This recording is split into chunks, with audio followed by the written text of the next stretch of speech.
오늘 아침 우리가 함께 볼 말씀은 창세기 9장 1절에서 7절까지의 말씀 되겠습니다. 창세기 9장 1절에서 7절까지의 말씀을 제가 봉독해 드리겠습니다. 하나님이 노아와 그 아들들에게 복을 주시며 그들에게 이르시되 생육하고 번성하여 땅에 충만하라.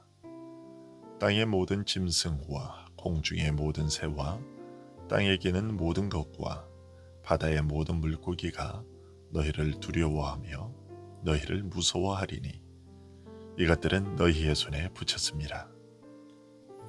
모든 산 동물은 너희의 먹을 것이 될지라. 채소같이 내가 이것을 다 너희에게 주노라. 그러나 고기를 그 생명되는 핏째 먹지 말 것이니라. 내가 반드시 너희의 피 곧 너희의 생명의 피를 찾으리니 짐승이면 그 짐승에게서 사람이나 사람의 형제면 그에게서 그의 생명을 찾으리라.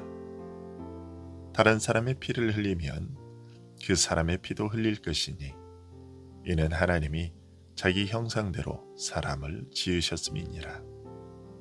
너희는 생육하고 번성하며 땅에 가득하여 그 중에서 번성하라 하셨더라. 아멘. 물에 잠겼던 땅들이 드러난 후 노아와 그의 가족들과 방주에 있었던 동물들은 이제 땅에 발을 딛게 되었습니다. 땅에 발을 딛게 되었을 때 노아가 가장 먼저 한 일은 하나님께 감사의 제사를 드리는 것이었습니다. 하나님은 그 향기를 받으셨고 이제 새로운 약속과 복을 주셨습니다. 그에 대해 1절은 이렇게 전하고 있습니다. 하나님이 노아와 그 아들들에게 복을 주시며 그들에게 이르시되 생육하고 번성하여 땅에 충만하라. 하나님이 노아에게 주신 이 복은 단순히 노아 가족 일행에게 풍성한 호의를 베풀었다는 의미를 넘어서서 새로운 세상을 복원하실 하나님의 계획을 그들에게 알려주셨음을 의미합니다. 하나님은 노아의 후손들을 통해 인류를 죽음에서 생명으로 다시 일으켜 세우실 것임을 밝히신 것이죠. 그래서 이전에 세상을 창조하실 때 하셨던 말씀과 동일한 말씀으로 그의 일들을 말씀하셨습니다. 하나님의 심판으로 황폐하게 된 땅이 다시금 하나님의 솜씨를 노래하도록 관리하고 다스리도록 하기 위해 홍수에서 건지신 그들에게 생육과 번성의 복을 주신 것이죠. 그리고 이 생육과 번성의 복이 방해받지 않도록 2절의 복을 더하여 주셨습니다. 최초 인간인 아담의 타락으로 인해 짐승들 중에 포악성을 나타내는 동물들이 있었습니다. 우리가 알다시피 동물은 사람보다 그 번식 속도가 훨씬 빠릅니다. 그런데 만일 하나님께서 그 맹수들이 사람을 두려워하지 않는 습성을 제어하지 않으시면 인간이 번성하기 전에 그것들에 의해 멸망당하고 말 것이기 때문이었습니다. 그런 이유로 하나님은 땅의 모든 짐승과 공중의 모든 새와 땅에 기는 모든 것과 바다의 모든 물고기가 사람을 두려워하며 무서워하도록 사람들의 손에 붙여주셨습니다. 이것은 노아 시대뿐만 아니라 지금도 마찬가지입니다. 우리가 지금까지 맹수들과 그 많은 짐승들 속에서도 안전하게 남아있는 것은 하나님의 특별한 보호와 경계로 인한 것이죠. 거기에 더해 인간의 편의를 도모하는 보조도구로 활용될 수 있도록 어떤 동물들에게는 길들여지는 습성도 부여해 주셨습니다. 그로 인해 소들은 멍에를 매는 일에 익숙해질 수 있는 것이고 조소들은 우유를 제공해주고 우유를 짤 때에도 고통을 감수하게 된 것이고 양들은 털을 깎는 자의 손 아래서 묵묵히 순종할 수 있게 된 것이지요. 이 모든 일들이 하나님께서 인류를 생육하고 번성할 수 있도록 주신 복들입니다. 그리고 거기에서 한 걸음 더 나아가 이 동물들을 인간의 양식으로 활용할 수 있도록 허락해 주셨습니다. 3절의 말씀이 그것인데요. 모든 산 동물은 너희의 먹을 것이 될지라 채소같이 내가 이것을 다 너희에게 주노라. 하지만 인간의 악한 본성을 즐겁게 하기 위해 그들의 생명을 빼앗거나 해서는 안 됩니다. 오직 여호와께서 허락하신 그 경계 안에서만 취해야만 합니다. 그런 이유로 오늘날 야생동물의 포획은 마땅히 금지되어야 하겠죠. 장식용으로 삼기 위해 따분하고 무료한 시간을 즐기기 위한 그러한 사육은 금지되어야 합니다. 그리고 지금 현재 식용으로 사용되고 있는 동물들을 취함에 있어서도 그것이 깨끗하고 정당한 방식으로 이루어져야만 합니다. 그것이 하나님께서 우리에게 주신 다스림의 권한을 남용하지 않는 것이죠. 하나님께서 동물들에게 그 한계를 정해 사람을 해치지 못하게 하신 것처럼 사람에게도 그 동물들을 다룸에 있어서 지어준 한계가 있는 것이죠.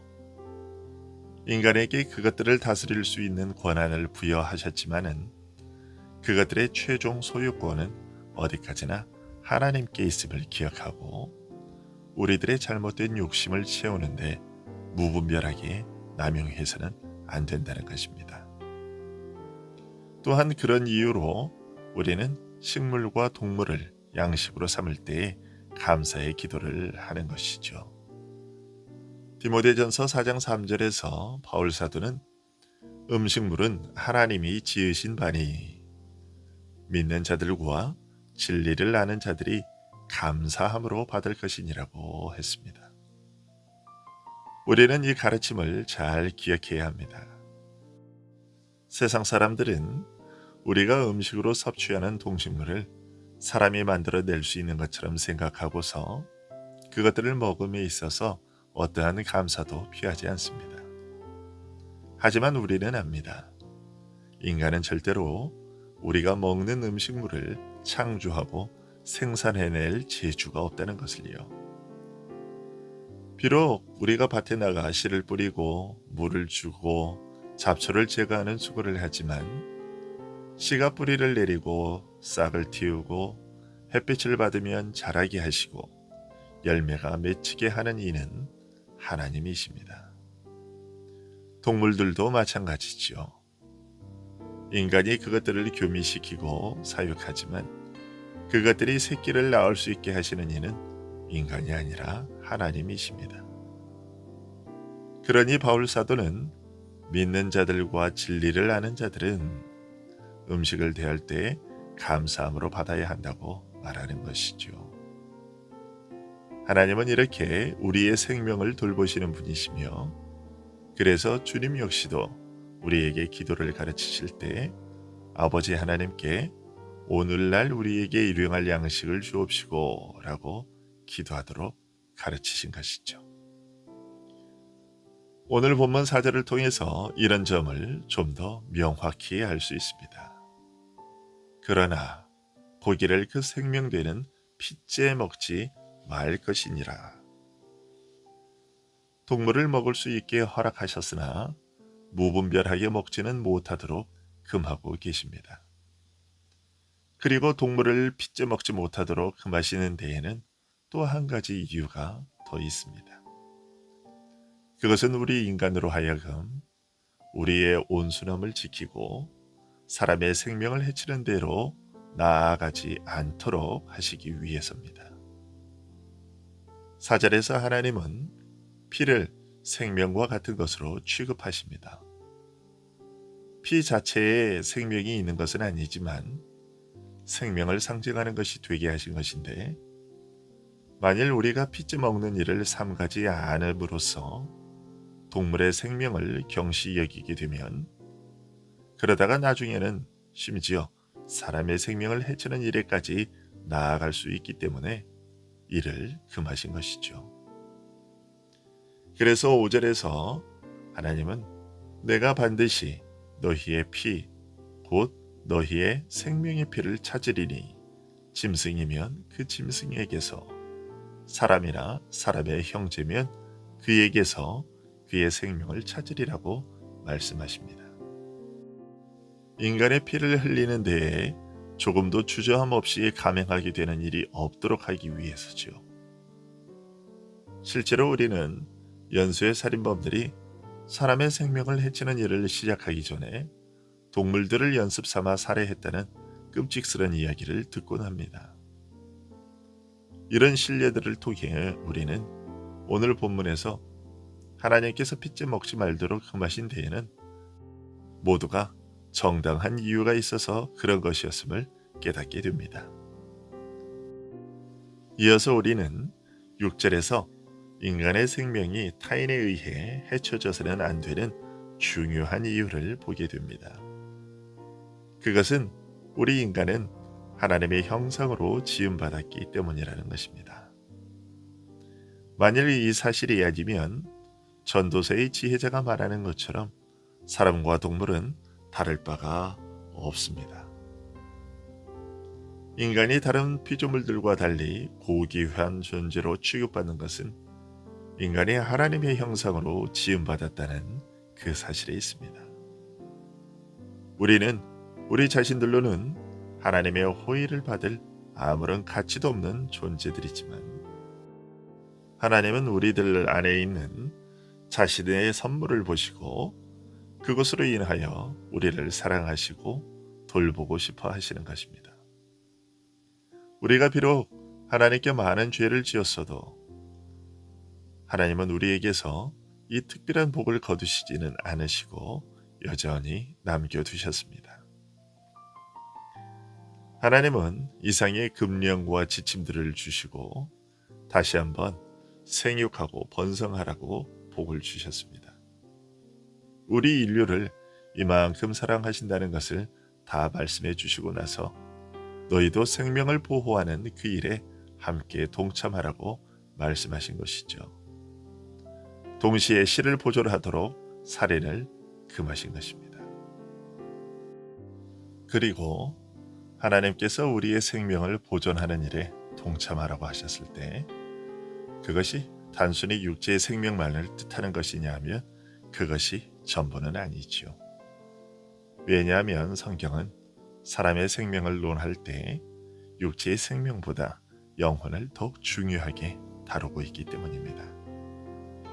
비록 육체가 살아있다 할지라도 그 영혼이 하나님을 모르면 그 생명은 끊어진 것이라고 성경은 말합니다. 따라서 우리가 생명을 보호하고 살리는 하나님의 일에 동참한다고 할 때는 그 영혼이 하나님을 알고 예수 그리스도를 믿게 되도록 노력하는 것이 함께 동반되어야만 합니다. 오늘 하루 우리에게 주어진 사명이 이것이죠.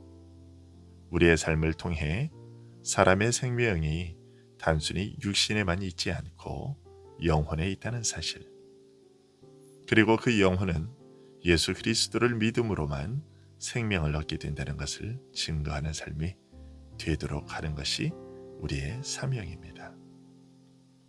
이 말씀들을 잘 기억하고 오늘도 생명을 아끼고 존중하며 생육하고 번성하라는 주의 명령을 따르는 자들이 될 수 있기를 바랍니다.